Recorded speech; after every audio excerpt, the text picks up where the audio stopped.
C'est ce vendredi 26 août que le gouvernement de Youssef Chahed a été soumis au vote de confiance de l'Assemblée tunisienne des représentants du peuple.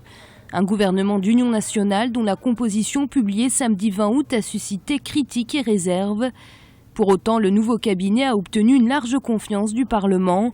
167 députés de l'Assemblée des représentants du peuple sur les 194 présents ont voté en faveur du nouveau cabinet. La Tunisie est toujours en marche vers la démocratie. Ce vote en est la preuve. Je suis très heureux que la construction démocratique continue à marcher. Donc on respecte le formalisme démocratique par lequel, quel que soit le gouvernement, l'assentiment des représentants du peuple est nécessaire pour qu'il devienne opérationnel. La Tunisie se remet difficilement de sa révolution populaire. Celle de Jasmin, en 2011, a en effet impulsé les mouvements de contestation dans le monde arabe, mais a fortement impacté le pays.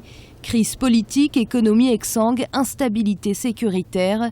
Le nouveau gouvernement devra proposer un véritable programme pour éviter une nouvelle dégradation.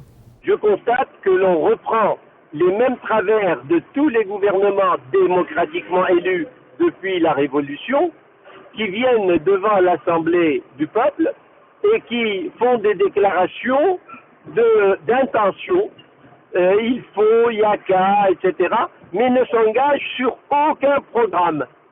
Donc de ce fait, je suis heureux que la démocratie survive et je suis malheureux que les gouvernements, c'est-à-dire que les chefs de l'exécutif, ne soient pas au niveau de cette révolution démocratique tunisienne. Après les différents attentats terroristes survenus ces dernières années, la Tunisie connaît actuellement une accalmie, une embellie sécuritaire que le nouveau cabinet qui a prêté serment ce samedi 27 août devra absolument confirmer. La prise de fonction officielle de la nouvelle équipe est prévue pour le lundi 29 août.